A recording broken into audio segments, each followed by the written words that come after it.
Hi, everybody. It's John Kranz with Compass Games. Tonight is Thursday, August 5th, and it's episode 62. And it's a pleasure to have you here. We have quite a bit scheduled for today, so we hope to have a fun session for everybody to pull up a chair and unwind while we go through some updates from Compass Games before we get to some of our special guests. So let's go ahead and get started. So we'll take a look at our schedule here. We'll zoom in just so we can see it a little bit better. But we have had one change since our town hall last week with Bill Thomas, and that is Defending America is now being received by folks who have ordered direct. So thanks again to those who pre-ordered the game Defending America. As a reminder, Defending America, it's sort of a companion game. It's definitely standalone, don't get me wrong, but it actually flips the role from America Bomber, Evil Queen of the Skies, which was the first solitaire release by Gregory M. Smith in this line of games. So again, this is the second title, and there is a way you can actually link both games to use both games in a play session. So I think that's going to add a lot of interest to it.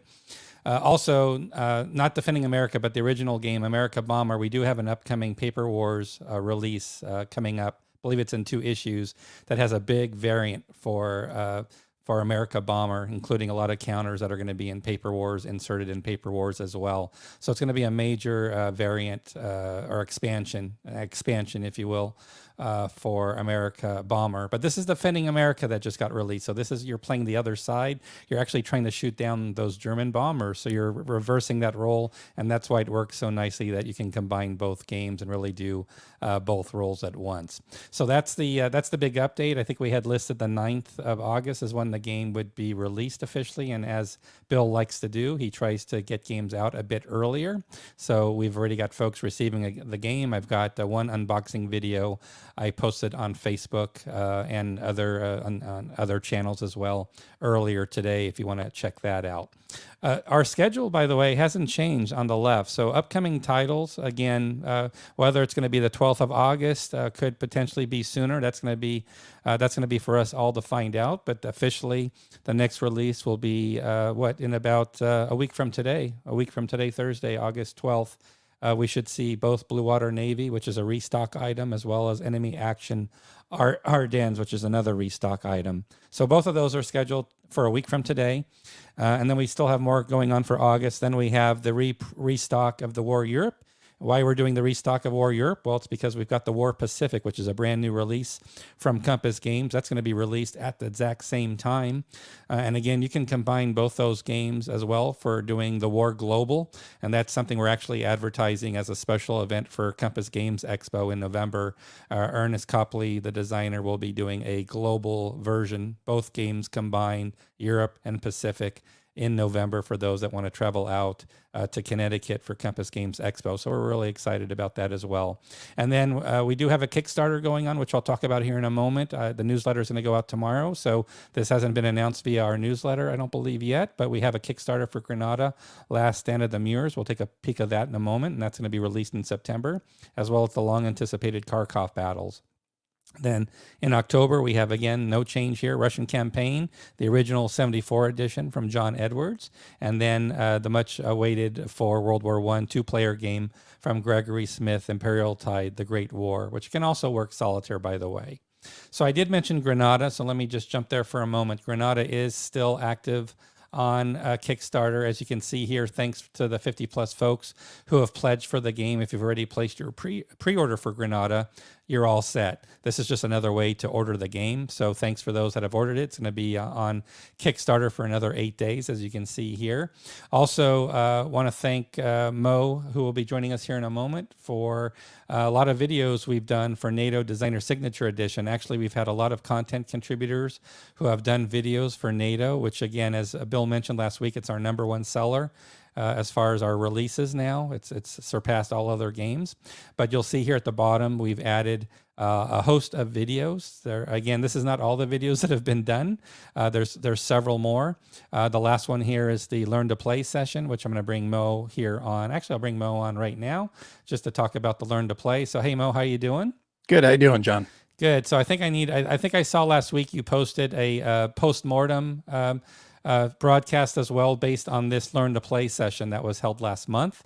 So I definitely need to add it to the NATO page, and then the page is going to keep scrolling, I think, because I think we've got other content contributors that have done videos as well. Rob Oren and there's others too. I'd probably be leaving somebody out. I know Ardwolf's Lair has done one. So I need to be fair to everybody and get everybody's video in there. It's sort of a pile on at this point, I think, but obviously a really strong, good reaction to the game. But what I want to do with you is I want to talk about the Learn to Play again for everybody. And let's just actually switch over to the next Learn to Play session that's scheduled. If you could talk a little bit about that and let everybody else know what this is all about.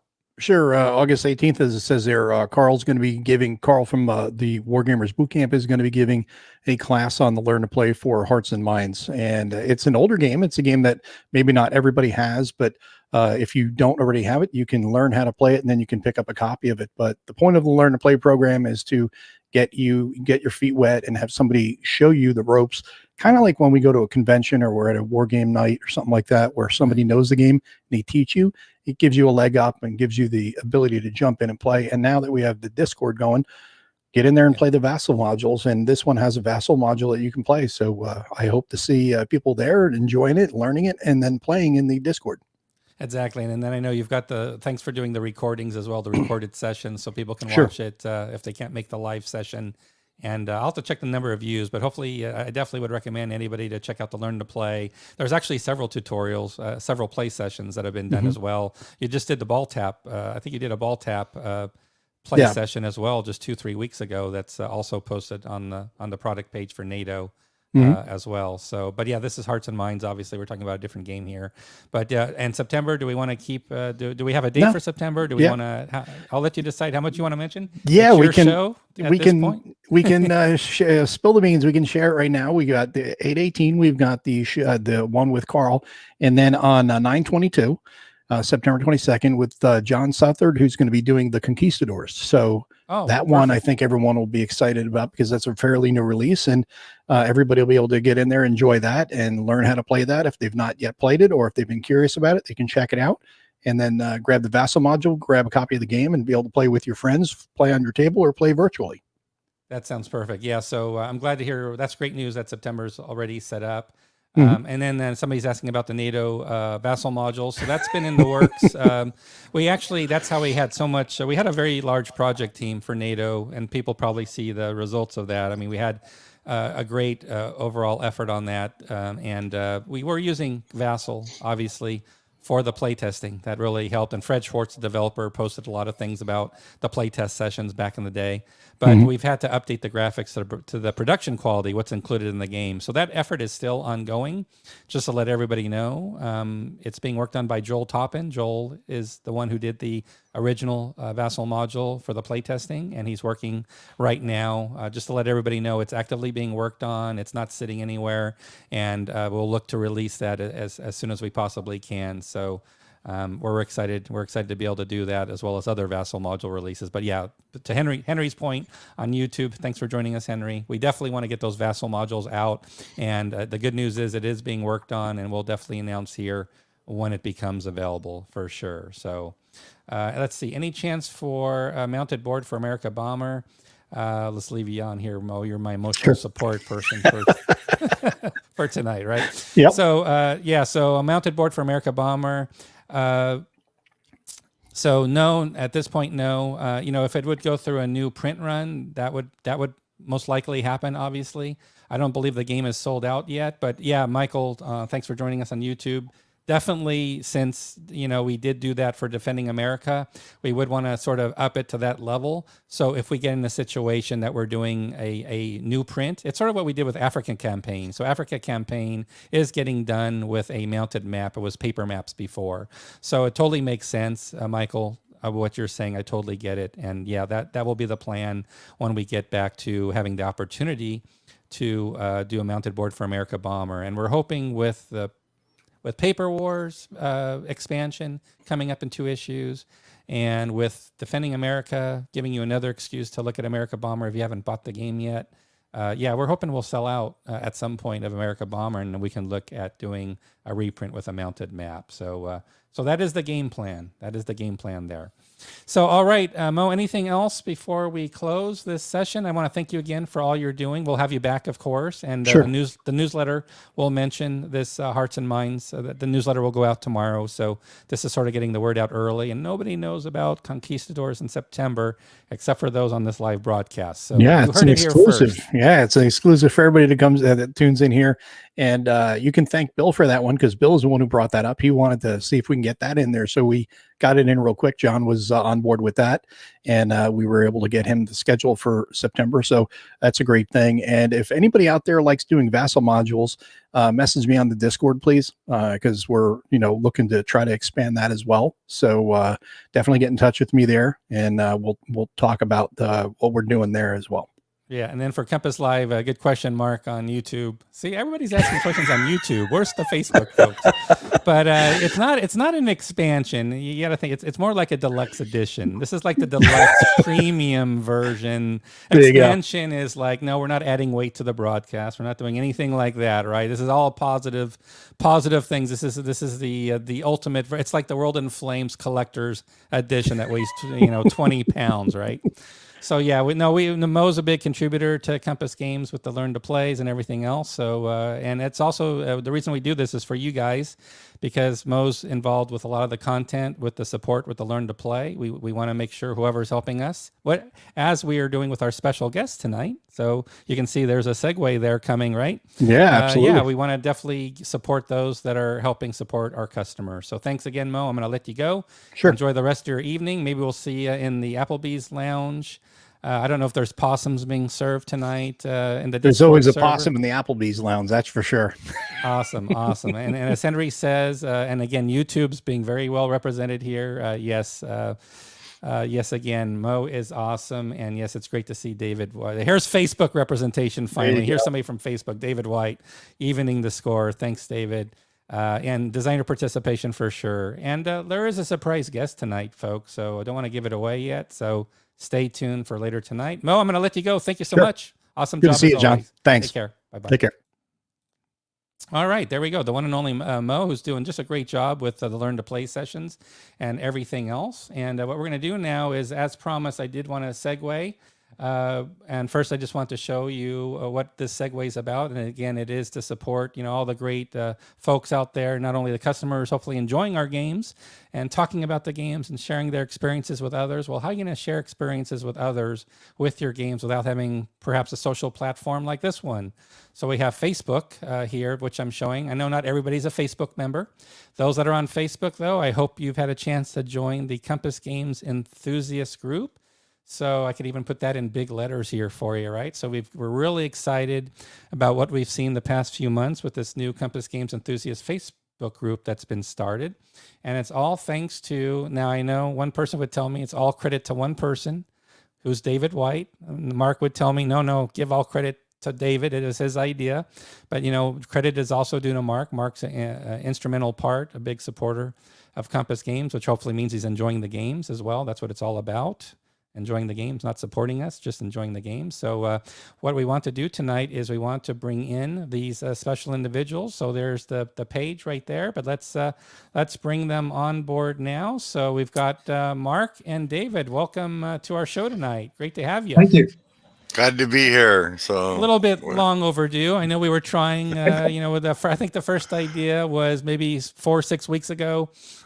Wanted to definitely have you guys on. I think it started when we started having Mo participate in our sessions, because he's a big contributor with the Learn to Play sessions, and he's on the Applebee's Lounge afterwards when we do these sessions. So we definitely want to tip our hat to you guys. And I think this is a great opportunity for everybody to get to know you a little bit better. So we're going to focus on the personal side. To let everybody know, in the top right, we've got Mark, and in the bottom center, in that focused position, we've got David White.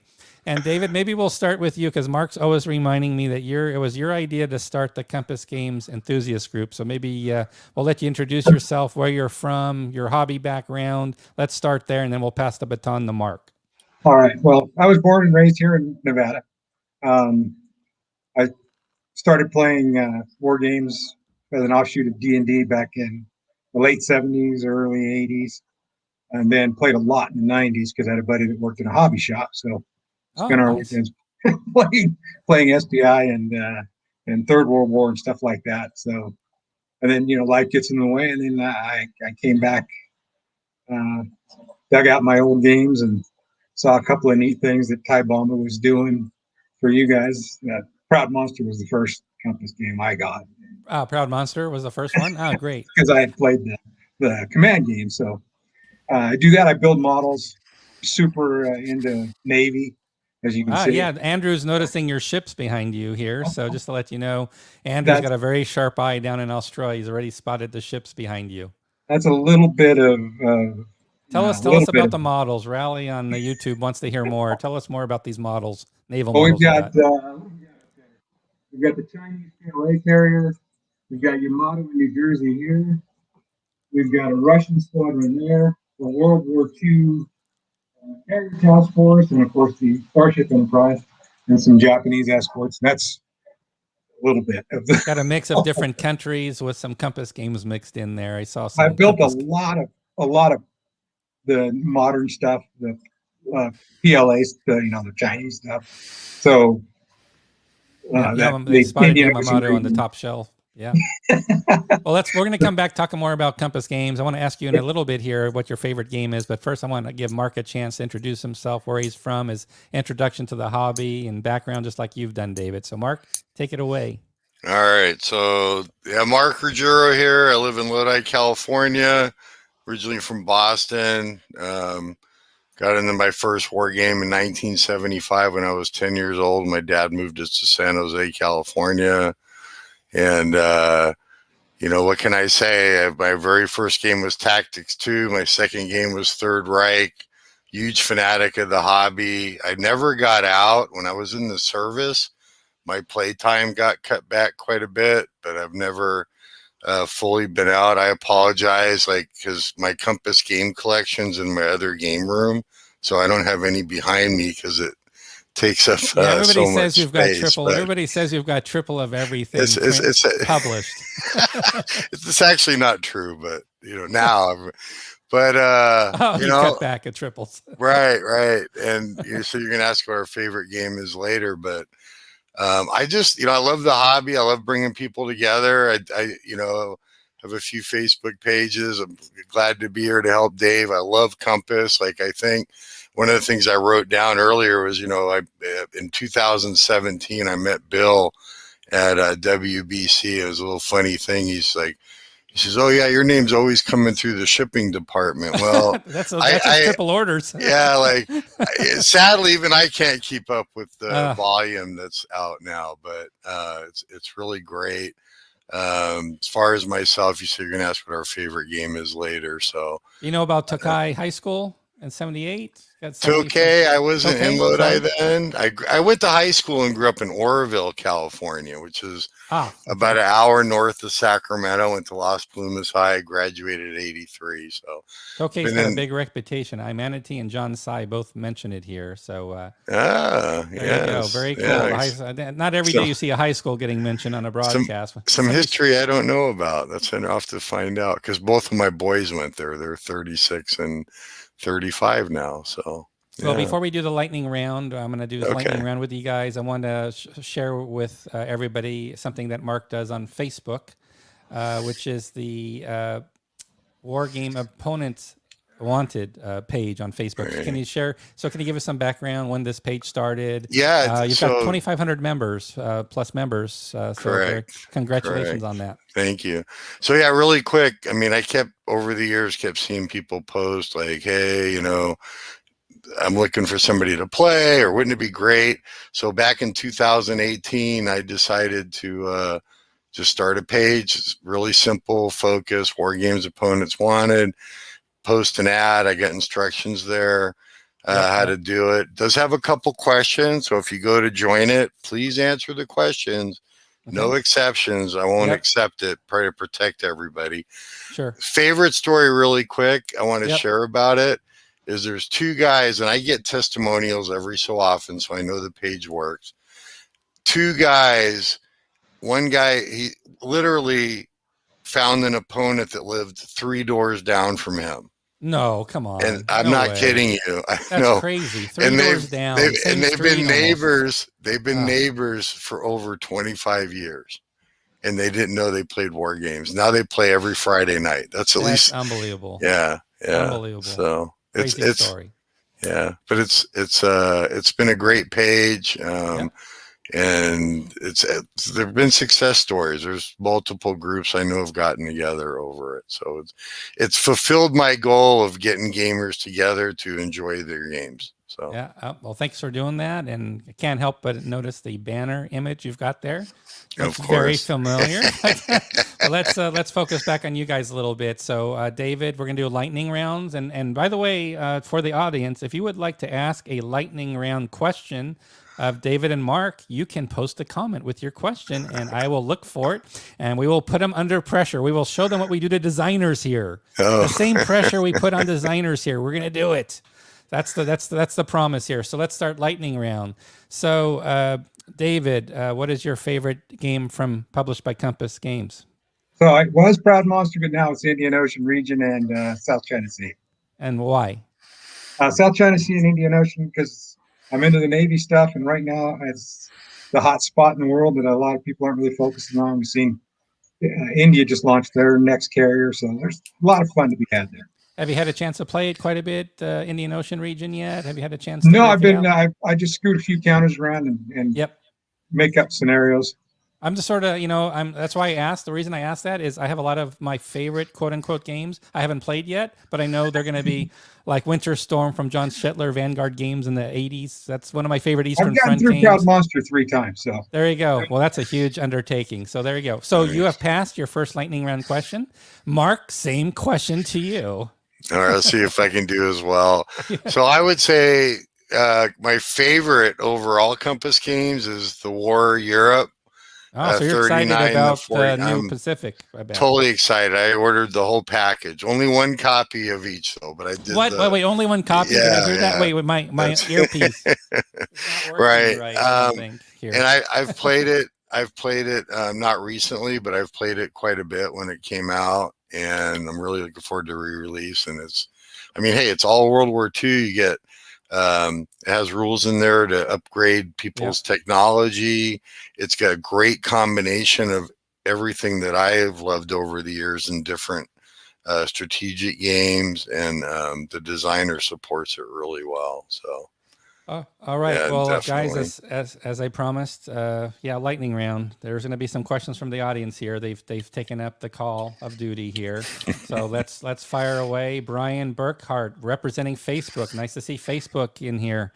We'll go to you first, David, and then we're going to talk a little bit about we're going to talk about Facebook, the group page you've done, obviously, for Compass Games enthusiasts, but we want to have some fun personal questions first. So from Brian, what is the oldest SPI game you own, David? That's a tough one because I don't know I'm not that good with the publishing dates. Yeah, that's fine. I have all of the Fantasy Group Guderian stuff, everything that's done on that one, plus War in Europe. So Guderian would be the first one, probably, out of the mix, because there was Kharkov, Army Group South, all those. Somebody's going to correct me and say there was a test. I had a War in the East first edition, but I got rid of that when I got my full War in Europe. Did you ever have a S&T magazine or Moves magazine? Yeah, I actually did an article in Move 77. Oh, great. Do you know what your first S&T, what was your first S&T issue? That was Panzer Group Guderian. Oh, wow. Well, there you go. Okay. I was hooked from day one. Is that your favorite SPI game, Panzer Group Guderian, maybe? Drive on Stalingrad, but same system. Drive on Stalingrad, same system. Perfect. Okay, so this is cheating. See, Mark's got it easy because he's getting the answer. He knows the question well in advance, and he hears your answer. I might change it up here, right, to be fair to David. So what's the oldest, then say favorite SPI game? We'll mix them in. I don't have that many. I grew up, but I would say Invasion America is probably my favorite. You have mentioned that to me. Oldest, Invasion America. And the oldest. So Invasion America. Did you have S&T Moves magazine subscription? No, I didn't. I was an Avalon Hill brat, and then about 1980s when I discovered SPI at my local store. And the first game I bought was World War III, and I was like, and then actually after they went out of business is when crud, they actually did some good stuff. So. All right. Yeah. That's awesome. Okay. Let's see here. So Invasion America, I think you've mentioned that to me before. So back to YouTube channel. We've got Rally on YouTube, and this is going to go to you first, Mark. All right. So you don't get so David gets the benefit to think through this question. All right. Fair enough. How much face-to-face play do you, either of you get to do? We'll start with you, Mark. So face-to-face, I actually make that a priority. At my day job, I'm like 60 hours a week plus, but I have a monthly meetup that I started, so I get to do that. And then usually at least one Saturday out of the month, I won't mention the game we're playing, but Saturday I have a group of guys coming over to the house and we're playing a game.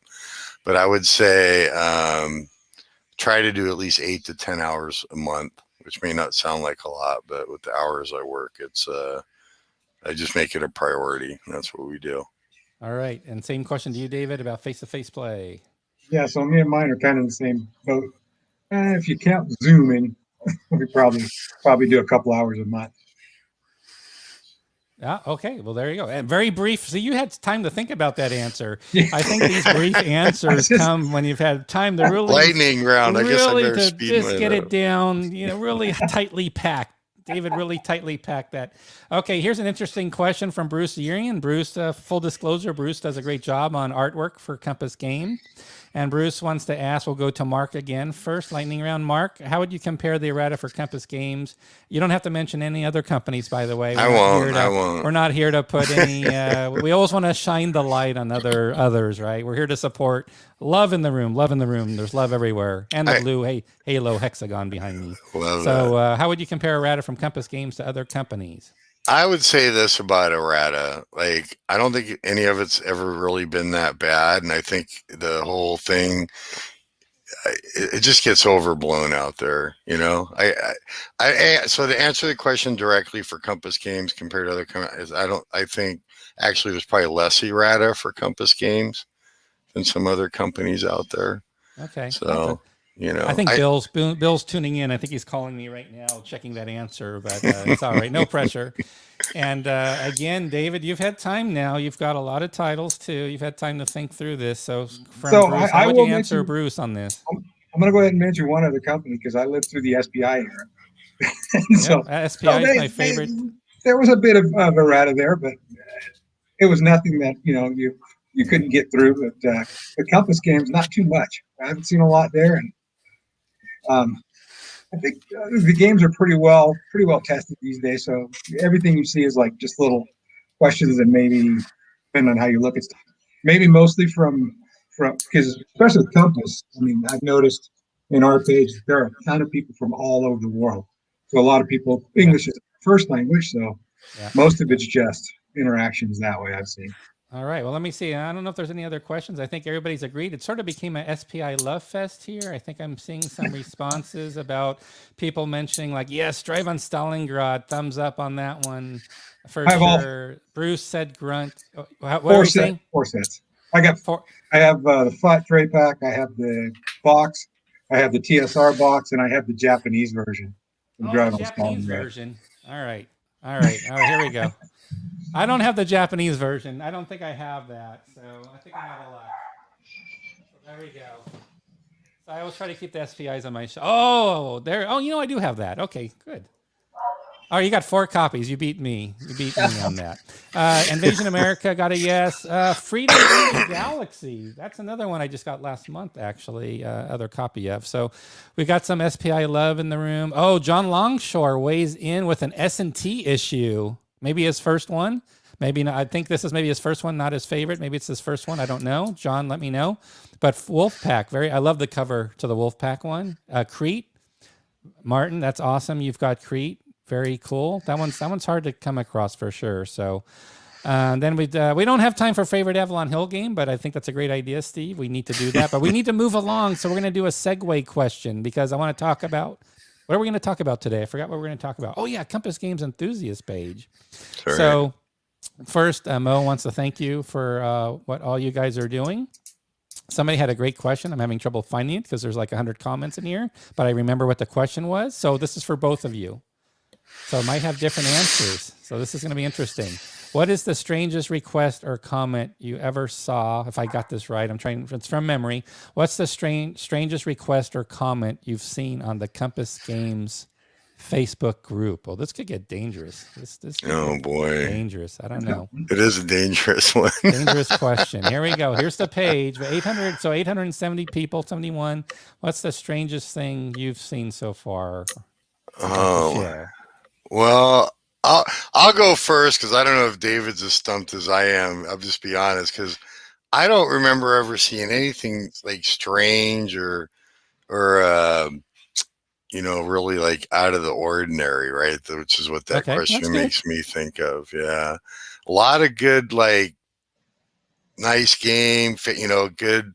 Positive stuff, a lot of talk about play, but yeah, I don't know. Maybe David has a better memory. I found here's the question that was from Fango over on YouTube, by the way. I finally found it. So okay, interesting question. They were a response to something about some of the game reviews. I think the person who asked the question didn't understand that a lot of the guys who are doing the games, people like Mo, people like all the rest of the guys like that, are probably doing out of love for the game and not not for the money.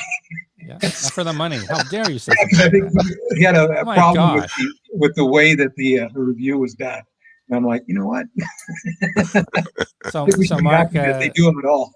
They say Mark's going to try to unionize Compass Games. Maybe the enthusiast page first. We're going to start with the enthusiast group. And then Rally says he's also got more SPI games. So we can talk about SPI. I could talk about that all day for sure. But I want to ask you, where did the idea come from, David, to start the Compass Games enthusiast group page? Because we really appreciate having you and Mark do it. I understand it's your brainchild idea? Yeah. Here? So as I saw, like, the Proud Monster remake was absolutely beautiful, and then I'd seen some more of the games. I saw the Breaking the Chains, which became South China Sea, and I posted, I saw some of the other companies had dedicated pages, and I said, well, why doesn't Compass have one? And I don't remember who it was, but somebody said, well, start one. Don't complain, but go and do it. So then I did it, and Mark, a lot of credit to Mark because he's really, really involved. He gave me lots of ideas on whether we should be private, how to, putting the questions up. Yeah. And so we've had really, really great membership, and we've seen a lot of participation. We've seen the designers and stuff joining us. So it's been, I mean, it's, of all the groups that I've been in, it's probably behaved. And I really that's good. Well, yeah, we want to be. See, everybody's. I like that for a tagline. The best Compass customers, the best behaved gamers in the universe. Something like, I don't know. I probably can't get away with that. I like that. I'm really happy to hear that people are welcoming. So everybody's welcoming on the group, and you welcome people. I see you always doing the billboard, welcoming new members and what member they are. I love when somebody answers a question really neat. Like some of the guys are going, I'm not sure what my favorite Compass game is yet. I have a lot to choose from. But making sure they answer that question is great because it helps us.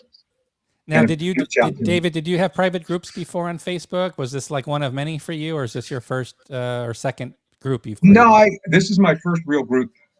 Okay, so Mark's got the experience because he's got that opponents finder group. How many groups do you have on Facebook? Or I guess you've been in and out, Mark, maybe because I know you have a history of Facebook. How many groups would you say you've been involved in?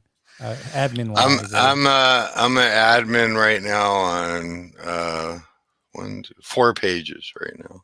4 pages. Yeah, okay. And we talked about opponents that are active. Pages. Okay. Yeah. What was your? Would you say you had any goal in mind as far as when you created the? For us, it's really important. Like as any publisher would say, getting a connection with customers. And I think what's really good about the page, it's customers talking to customers.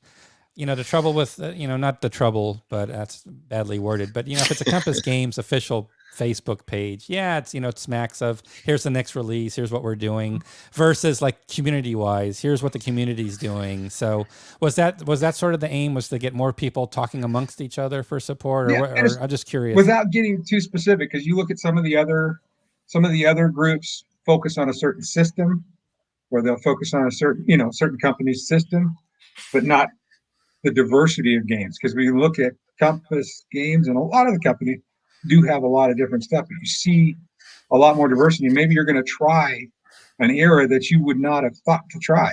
Yeah. No Peace Without Spain. I didn't ever thought to look at the Spanish Wars of Succession, but seeing somebody else talk about it, or talking to somebody from Spain, gets you excited. So it's nice to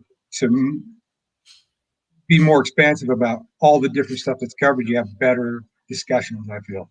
Yeah. What would you say to people that don't want to be on Facebook? Like people that maybe aren't connected, or, they just don't like Facebook for whatever reason, it could be multiple reasons. Do you think it's worth just joining Facebook just for a group? Or if it's not your cup of tea, understood, that's the way it goes? And just because you are on the Facebook platform, obviously, so that's sort of your home. What are your thoughts on that? We get to interact with them a little bit through the town halls and through this weekly broadcast, so it's nice. You kind of get a feel, but throw yourself a profile up there. Don't accept any friends, and just choose the groups that you're interested in, because it's the only way that you're gonna have that. I mean, we have the opportunity to interact with designers. I don't think some of us would have picked up NATO if we hadn't seen some of the stuff from NATO on the pages. Yeah, and to me, like for Compass, I'd say it's the when customers talk about the games, especially when it's a positive experience, that's what sells games. It's word of mouth, I think, is the number one driver. Like, I don't think there's anything a publisher can do. I mean, yeah, you do a pre-order announcement like we do during our meetings here, but what really drives, what really drives orders for people to do something, it's probably the designer interviews should help, but it's definitely the people talking about the games that already have them. So yeah, absolutely. So I want to do a last call for everybody to see if anybody has any final questions they would like to be asked of Mark or David before we let them go. But yeah, no, definitely you guys are doing a great job. Here's a good question from Mark. Mark on YouTube. Who's your favorite designer? We'll start with you, Mark. Who's your favorite game designer? Oh boy, my favorite game designer. So I can't lie. It's got to be Joe Belkowski. He's just done so much over so many years and so many innovative systems. But then I got to say Mark Herman's pretty good too. So but I know that's too. I cheated Not a little slouch. bit. Yeah, he's got a bit of a resume, Mark Herman too. I think, doesn't he? Those are good. So yeah, and Bukowski, yeah, he did some SPI. Both of them SPI designers. Spent some time SPI. What are your thoughts on that, David? Favorite designer? For me personally, probably Ty Bomba, just because I've had more interactions with him since the first issue of Command Magazine. And I love nutty alternative history games. I love, nukes in the 40s and things like that. So, but obviously, Panzer Guderian being my favorite. Well, absolutely understand. And then Steve makes a great point on YouTube. Obviously, the content contributors, we talk about content contributors all the time, and I think we sort of bunch you into that whole ecosystem of you're a contributor through the community. You're creating a community to get people together. But yeah, all the YouTube channels and everything. I know we at Compass want to do a better job getting more videos on our product pages. That's an effort we definitely want to undertake. A lot of great comments about Facebook. Some people saying no, Facebook's not for me. Just would never do it. YouTube's great saying, just totally makes sense. Each his own, right? To each his own. Enjoy your journey. That's what I like to say. That's why you guys have such a welcoming group, because your attitude is like, everybody's personal decision on that. What about Dave? What about Jim Dunnigan? You're getting called out, Dave, by a manatee on YouTube. So that would be Bukowski. I'm only saying because I played a ton of Panzer Group Guderian and variants, but I have played more Ty Bomba games than any games because my buddies and I play Mississippi Burning and Black Gold and all the wild games I don't know if you got I don't know if you got the Alma game. We just shipped Paper Wars Alma. Obviously, it's on our homepage. It shipped about a month ago, and then he's got the big Case Geld. That one I'm all in on Case Geld. There we go. Yeah, that one. We're gonna get a lot of interesting social chatter on that one. I'm sure it'll be a lot of fun. It'll be fun though. And talking about content contributors, thanks for dropping in, Ardwolf. Ardwolf does, he does a phenomenal job. What I really am impressed by Ardwolf is he does his counter clipping rants. Like he won't do any prep work at all. His only prep work is picking the whiskey. Like, what whiskey am I going to do? And getting the photo of the whiskey bottle and the one game he's clipping, right? But he'll rant. He'll go on and he'll riff for an hour and a half, about, these games from the 70s. Yeah, this designer had this mechanism in it. Like Mr. Walking Encyclopedia. Ardwolf makes me jealous. His brain works very well. He has an incredible memory and knowledge of the hobby. He can just riff. Incredibly. I have to have him on as a guest, so I can just shut up for 3 hours and have him just have whiskey and riff on the hobby. That'd be awesome. If I could just like a last thought before you move on. Yes. I want to remind people, and Dave's going to have to help me with this, but I'm going to do a giveaway to the 1,000th member of our Facebook page. It will be a Compass game. So I'm going to do a giveaway. If I join 150 times, I'll get it, right? No, you got to be the 1,000th. You get to join once, so we got to get there. But it's about helping build the community, and then I just wanted to give a kudos again to Compass. Like, you guys are just killing it with the designer editions, the new editions. I think you guys are giving a ton of new, I don't know about new designers is the right word, but a lot of different designers opportunities. And shout out to Mo. I don't know if he's still on, but Mo's here. Carl Creeder is a wonderful teacher. So Yep. He does our war game boot camp at Pacificon and Labor Day weekend. So, That's anyways, wonderful. That's wonderful. Yeah, And then, yeah. can you spotlight a few members who you're really happy with, like who've really contributed some great content, who have been regular posters? I'd like to give a chance. I know. I don't want to put you on the spot because I know that means you're leaving people out.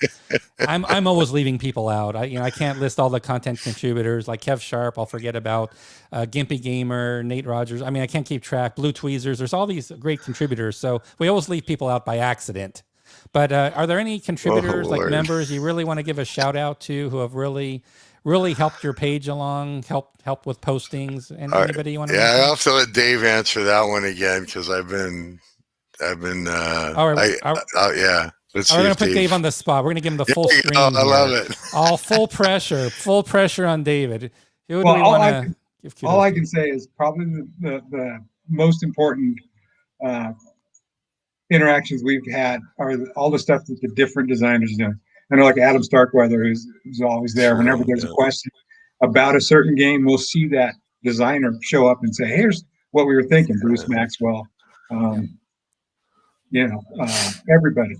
everybody's really great. Mo's content is helping us a lot. Yeah, that's true. Just being able to get all of that, those questions answered. It's giving people the impetus to actually post questions or talk about what they're doing and being able to interact better. So yeah.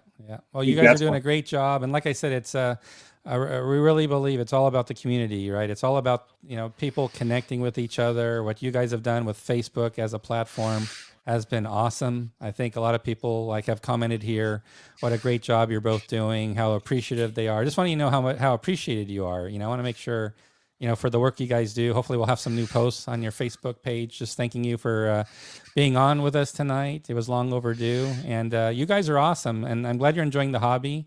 And it was interesting, David. I learned a lot about you. I didn't know about the Dungeons and Dragons RPGs in your background. That's very cool. I actually played with some guys from Wisconsin who were in the original. Oh, wow. Group. So, and then they got into miniatures to war games too. Very cool. Very cool. Well, you guys keep it up. Stay healthy. Stay safe. Enjoy the games. I know, Mark, get ready for end of the month for the War Pacific, right? Correct. I'll be thinking about you when that game's released. Whenever it comes out. I'll be doing some replays when I get to it. Maybe even do some videos on it. So. All right. I'm going to try to get Garkov Battles to the table first. Garkov Battles. That's right. It's based on that system, Guderian. That's like Fall Blau, right? Fall Blau. So awesome. All right, guys. Listen, you have a great night. It was a pleasure to have you on. We'll have you on again, and I'll catch you over on Facebook. Thanks again, guys. Okay. Thanks. Bye. Bye. All right. Well, that was wonderful. I hope you enjoyed. It was really a chance for us to thank David and Mark for the wonderful job they've been doing. Just a stupendous job. And if you're on Facebook, if you get a chance to be on Facebook, definitely try to check out the community they have. 871 members strong. Hopefully it will continue to grow. As I mentioned, we're going to have a surprise guest on tonight. So somebody mentioned earlier during the broadcast, one of the things you like the most is when we chat with some designers. So with no further ado, we do have a special guest. We're going to add John Southard as our surprise guest for this evening. How are you doing, John? Hey, John. Good to be with you. Thank you so much for having me. Pleasure to have you. It's been great, and I thought we could do a little bit of a catch-up. I thought it would be worthwhile to first we talked about your Conquistadors a little bit, which was released around the turn of the year, around the Christmas holiday. And Maurice Fitzgerald mentioned there's going to be this Learn to Play session in September on the Conquistadors. We're looking forward to the video coverage and the game support coverage that's going to be coming on that. But what I want to do is I want to take a moment for you to share with everybody the current project work. So Conquistadors, we're definitely going to talk about more in September, but I'd like to look ahead a little bit with you, and let's talk a little bit about what current projects you do have on the plate with Compass Games right now. I think people would be really interested to hear that. And then I want to open it up for everybody. If anybody has any questions for John, Sure. please feel free to post Absolutely your will. questions or comments, and we'll share those as well. That's great. So we talked before, John, the last time I was on about the carrier battle Philippine Sea, which is a follow-on to the carrier game that I did for Victory that I think a lot of people know. It is a follow-on, but not you don't have to own the carrier game or have played it. It's the similar ideas applied to the Philippine Sea battle in 1944. We are nearing the end of the art phase on this. Bruce Urian, who I think may be on the call here, has been doing an incredible job with the art, just producing some beautiful, beautiful components. It's such a pleasure to work with Bruce. We have the map here. I don't know if this is the latest version of the map. I'm going to Not post, quite. I'll be Pretty posting close to. I'll be pretty posting the close to. latest. Okay. Yeah, so you see the hex play area there, and then on the right-hand side is the area where the player runs the U.S. task groups, the carriers, and then also the air missions at upper right. That's what those tracks are. Those are for running the different air missions. So it's been really exciting to work through this, apply these ideas to this new battle that has not been covered before in a standalone game. As I say, I'm just finishing up proofing the rule book right now. Bruce had some great input to how we could structure that, so we've reworked it a little bit for better usability. There's some of the beautiful counters that he did. Those are the Japanese, and then we have another sheet for the Americans, and then a bunch of markers and chits for information. We will be sending this out to another batch of testers for production testing. Using the actual components. So basically print and play copies of the game. I've learned a little bit about how to do games in the 21st century. I was pleased with a lot of things about Conquistadors, but not pleased that there were some errors that made it into the production copy. I was embarrassed about that. And we just talked about errata in games. We were talking, if you caught earlier in the show, we were talking about how Compass 2.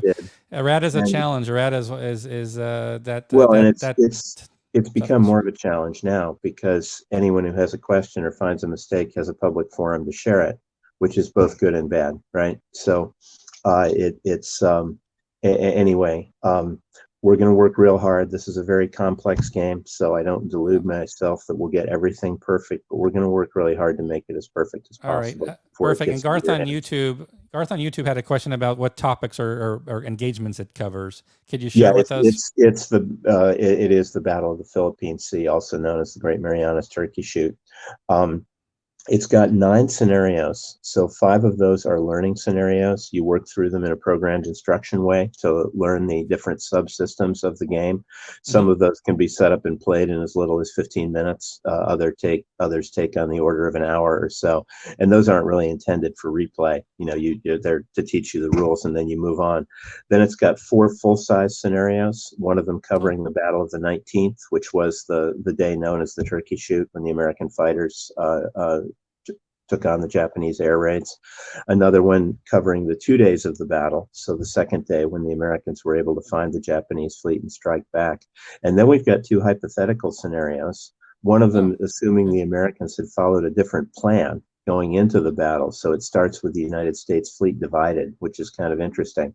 And then a 4th scenario that I'm really interested to see, I hope people will really like it. It's called the Great Carrier Battle of the Pacific. And what it assumes is that the Japanese had followed a different war plan in 1942, and the Battle of Midway was never fought.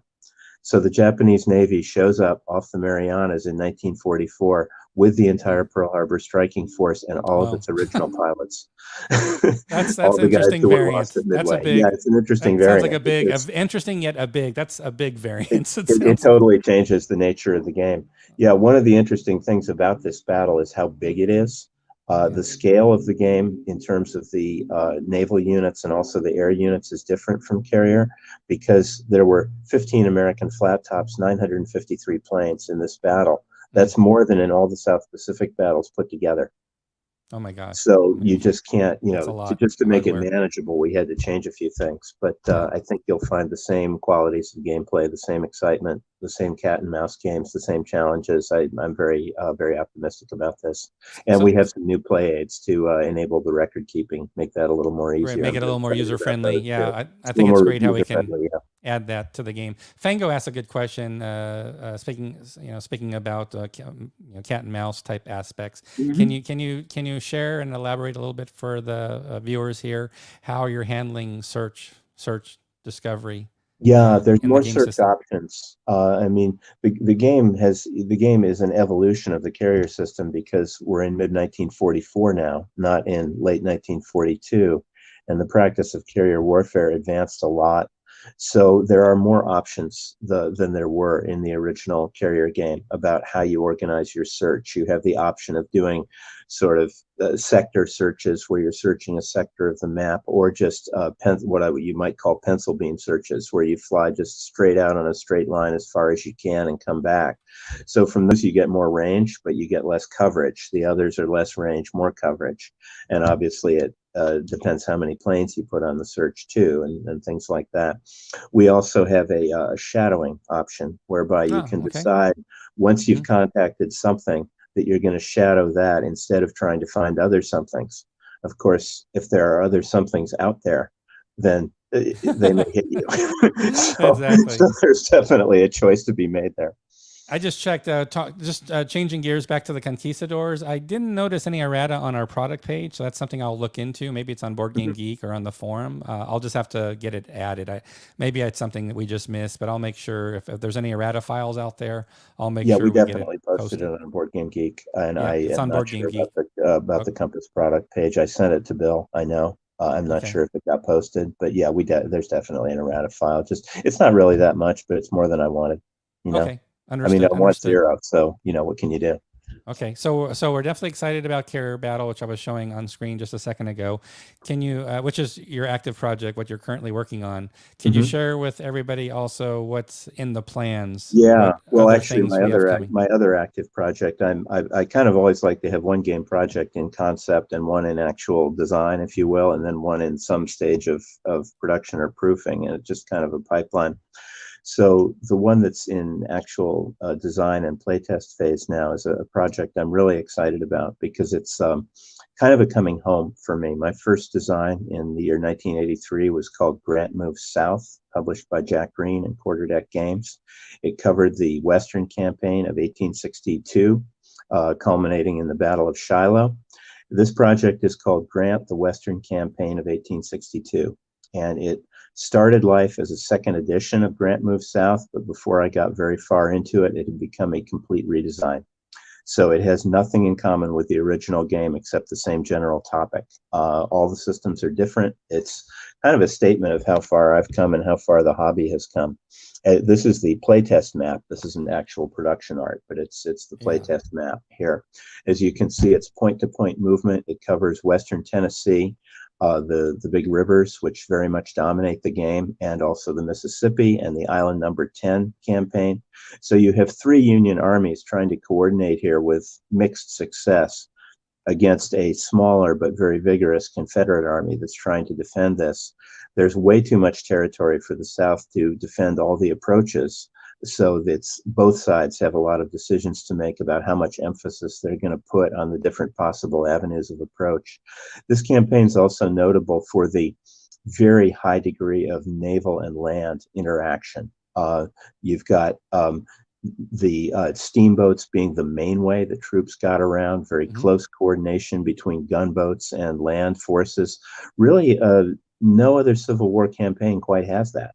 In terms of that amount of naval land interaction. So the game has full-fledged land and naval systems.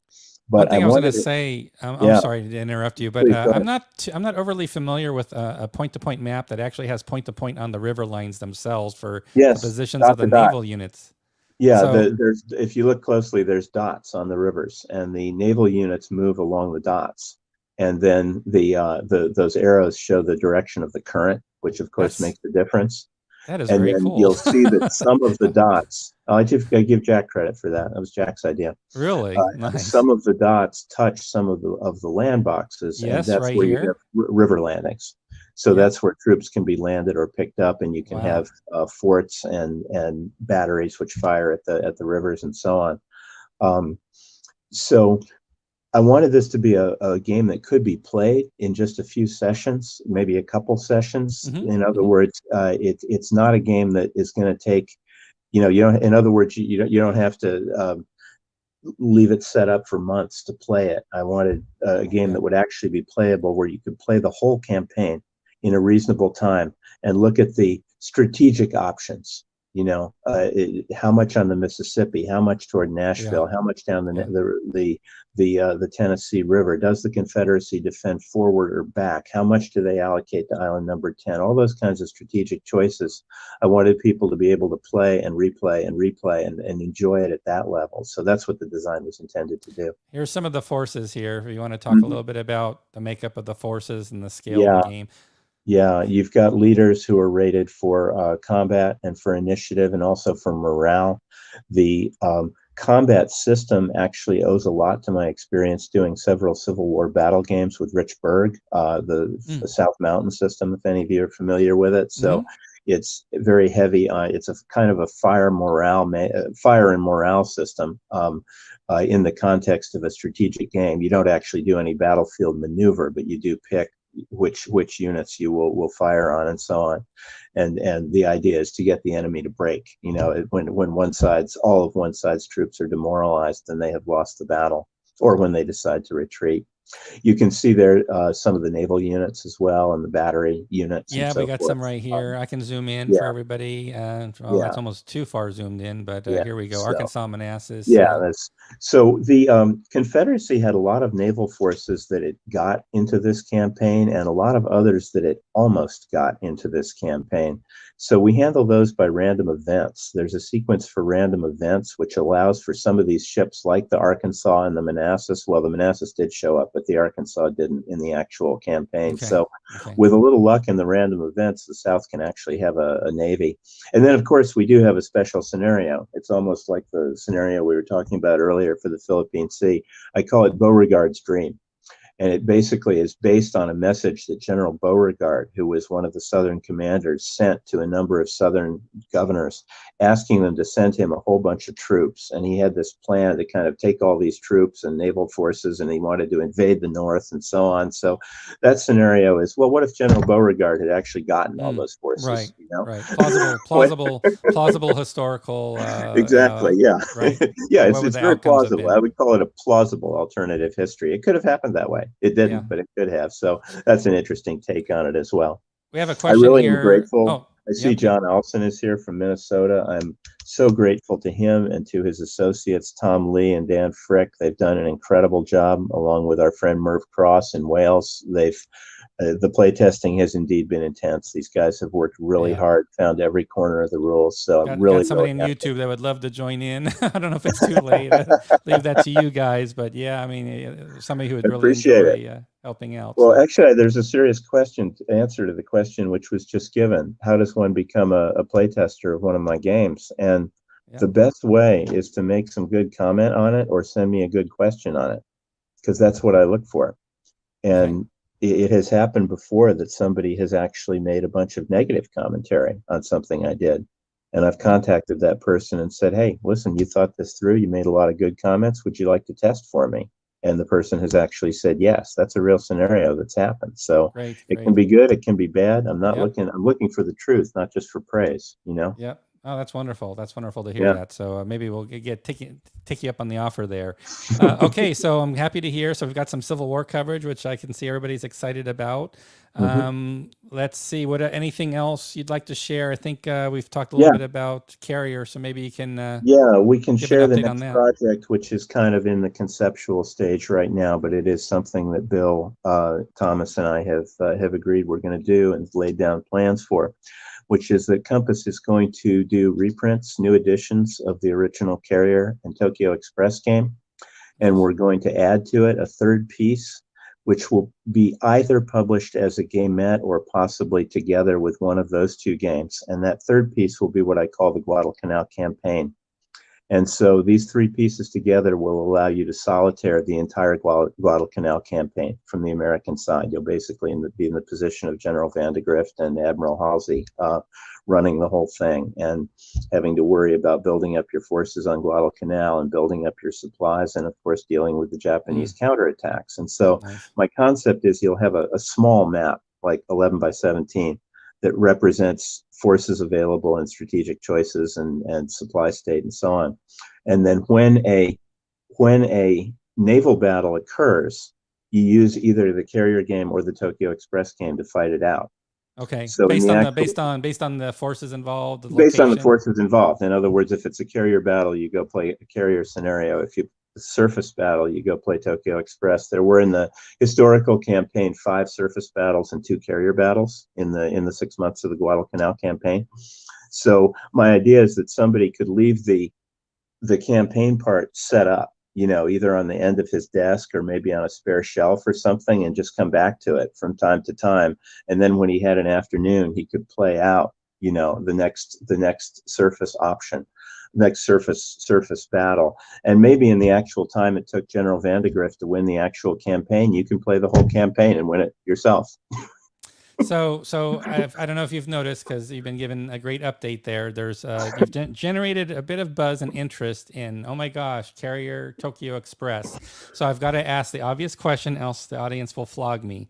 And that is, what, if any, changes would you envision, you know, enhancements, etc., for either? You've already talked about the module, like the add-on. Sure, we just talked sure. So we did talk about that, so we can set that aside. Well, but for the standalone games, Carrier and Tokyo Express, what would you sure. like to tell everybody? What are you thinking about that? Because I know it's early stages. It is early days yet, John, but let me tell you some of the things I'm thinking about. Certainly, we want to at least look at the various ideas from the Philippine Sea game. And think about possibly backporting some of those. I mean, a lot of the changes in Philippine Sea reflected changes in the practice of carrier warfare, you know, in 1944. But some of them are just better ideas on how to handle the record keeping and the mechanics and stuff like that. I could definitely look at backporting those. Okay. But one of the big things we're going to change is the presentation of the rules. What we're thinking about is having 2 books that you get with the game. One would be a playbook, and the other would be a rules reference. The playbook would basically be your way into the game. So it would be a set of scenarios, more teaching scenarios than in the original. Each one would come with a full example, and then your directions for playing out the scenario. So ideally, you'd be able to learn your way into the game pretty much just by playing those scenarios in the playbook and maybe referring to the rules a little bit and reading them as you want to. And then the rules reference, which would now be in sequence of play order, designed as a reference. And that's something Carrier was criticized for, is that its rules weren't a very good reference. And that's true. That would be there as a reference. So that's what we're thinking about. I will say, I'm just, you know, you ask, what are we thinking about, kind of. I'm also thinking about the possibility of 2-player options.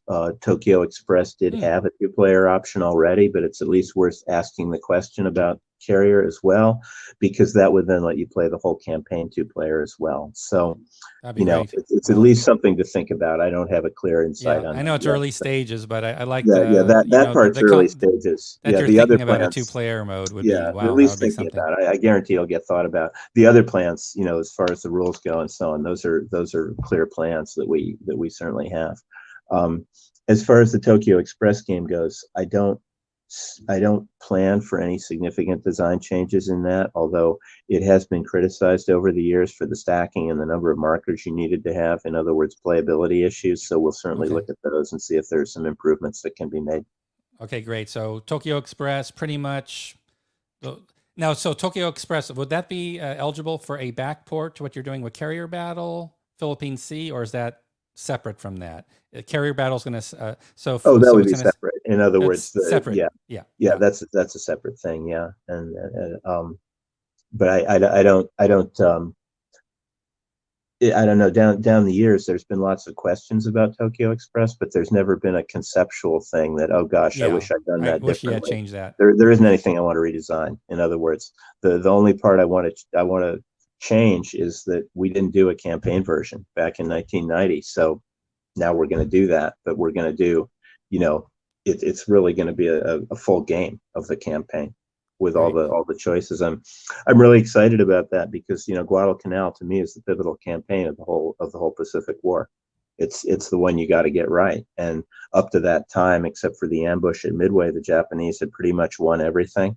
After Guadalcanal, the Americans won everything all the way to Tokyo. Guadalcanal was the balanced campaign, right? And so that's what you got to get for the Pacific You're War. gonna get So a I'm lot really of excited to attention. work on that.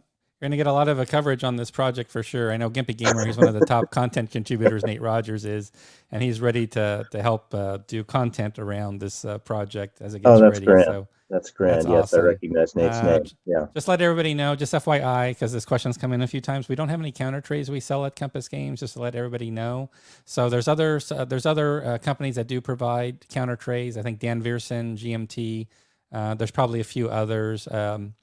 Against the Odds magazine had an interesting concept. They did like not a counter tray, but it fits a magazine in it as well. So there's a lot of options out there if you fish around, or just email me directly and I'll give you a list of suppliers for counter trays. I'll be happy to help with that. Egg boxes still work too. And Mo says your idea about the playbook sounds like a future learn to play, or there's going to be some learn to play sessions we're going to be doing as well. So, for absolutely. Sure. Yeah. So how have you been? How have you been, like with the whole COVID lockup and everything? Just want to check in with you personally. How's everything been for you the last year? Your family, is everything going well for you? You having fun? I hope with designs again. Kind of you to ask, John. Yeah, I mean, we all stayed healthy, so that was good. I was fortunate to be able to work from home. I'm a computer software guy in my day job, so that's a day job. It was hard on the boys, not being able to go to school. I have 2 teenage sons, but we did get a lot of gaming in. That was fun. I mean, they're both game players. My younger son, in particular, who gets credited on both Conquistadors and Philippine Sea, and Grant, for that matter, Andrew, in various roles.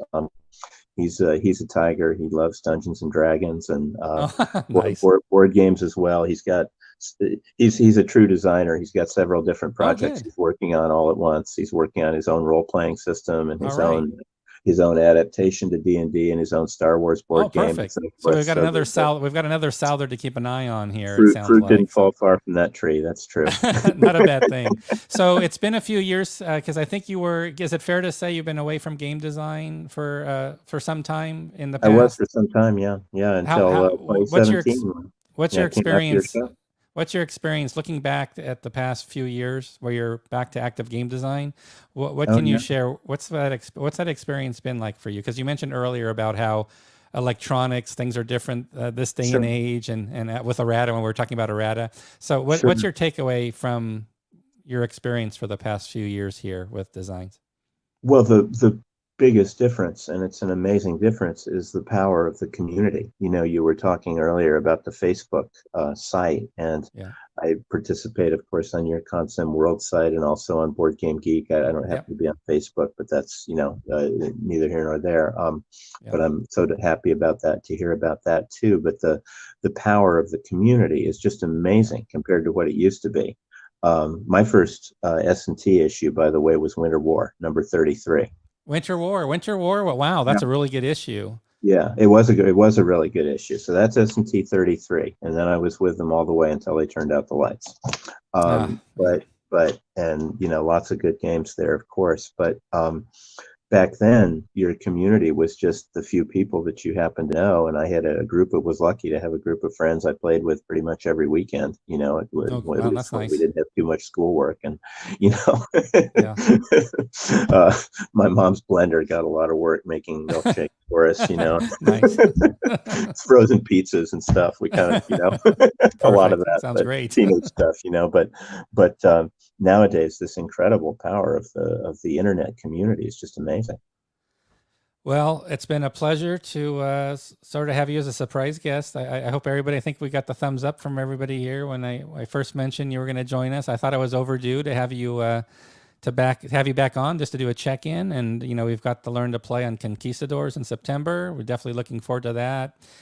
Glad you got the Grant Civil War game we talked about. You're going back to the Civil War. I think there's a lot of people caught note of Carrier Tokyo Express and the new module concept for a potential third title, and then you're thinking about other things like 2-player versions and things like that. So I think you're getting a thumbs up from everybody here. So yeah, as you said, community is all about having great designers like yourself, great people out there doing some really great designs. I know some people said, yeah, you're their favorite. Somebody said right away, oh, that's my favorite designer who's joining us tonight. Oh my gosh. So you got some big fans. So we'll be checking in with you again. We'll probably check in again. I think it makes sense around that, when we do the Conquistadors Learn to Play, will be great to have you on for that. So we'll definitely have you on, for next month. I know with Mo. So very excited to have you back, and I think Gimpy Gamer wants to work with you on your Carrier Tokyo Express trifecta and that new edition. So everybody hates your games. No, I'm just joking. Everybody loves your games, and which means they want more. So stay healthy, stay happy, and we'll get those games published. And again, it was a pleasure to have you with us, John. Thanks for being here on relatively short notice. So thanks for being so accommodating, because I thought it'd be a nice little treat for everybody to have you back this week. So thanks for doing that for us. Thank you, John. Always a pleasure. Always a pleasure and a privilege being on your show and getting to see everybody, see the comments. And I want to give a plug. Can I give a personal plug that you are scheduled to be in a few weeks in Arizona for Consum World Expo to do some play testing of your games, right? So I think Carrier Battle play test copies, both of both the games we've talked about, the Philippine Sea and Grant, and basically, as a drop-in. I mean, anyone who wants to come, and we can even leave it set up, and you can drop over while you're, while your opponents are moving in your monster game or something like that. That's fine with me. I'm easygoing. All right, I'll see you in 3 weeks in Arizona. Good stuff. Thanks a lot. Thanks. Bye-bye. Thank you. Bye. Bye. All right. Well, everybody, I hope you enjoyed that session. Before we close, thanks for staying a little late with us. I just want to mention really quickly before I forget, again, this will be for those that get our newsletter. We'll have this mentioned in our newsletter. We do have our summer special offer that goes through end of August this month on these 5 titles that you can see here. If you just go to the news page on Compass's site, again, it's under the news section, and you just scroll down and you'll see a special offers. These 5 special offers are available through end of the month. So please check it out. Our Compass Expo event is looking mighty fine for November, I must say. So we've added some special events. Haven't added the seminars yet. We have about 5 or 6 designer seminars that will happen, but we've added some special events, tournaments, play tests, or designer hosted sessions taking place in November. I mentioned earlier, Ernie Copley, for example, is doing the War Global, the Pacific and Europe together. So we have a lot of play test and designer hosted sessions. And then here you can see we're up to 56 early registrations for November. So thank you for doing your early registration. And then here's the game sign-up sheet where we match people up. So again, we're really excited for what's coming shortly in November for Compass Games Expo. We will be adding more information to the website for those, for travel restrictions or things to consider coming in from Canada or overseas. We hope to have additional travel information on the website next week. But again, we're very much looking forward to getting together and celebrating the hobby with everybody in November in Connecticut. And Bill will have his great special offers on all in stock inventory for those that can make it. So again, I want to thank all of you for being here. I hope you enjoyed the session. It was a great opportunity for us to thank Mark Ruggiero and David White for all the great work they're doing with the Compass Games Facebook enthusiast group. So really want to thank them. I want to thank, as always, Mo for jumping on with the Learn to Play sessions and also announcing not only what we have coming up this month with Hearts and Minds this August, but also September Conquistadors that we'll be doing with John Southard, but also obviously having John Southard on as our special guest tonight. I hope you enjoyed that. Sorry if I didn't get to all the questions and comments. Tried to cover as many as I could. Next week for the town hall, Bill will be out of town. So we will be doing another session, Compass Games live session, and I'll be working towards having a pre-order game announcement at that time for a week from today. So with that, everybody, if you want to head over to our Discord channel, to Applebee's Lounge, I think we'll have Mo over there if you want to do some banter and talk after tonight's session. We'll look forward to seeing you there. Have a great night. Have a great weekend. And I'll see you all a week from tonight. I'll see you next Thursday night. Take care. Have a good weekend, everybody. Bye-bye.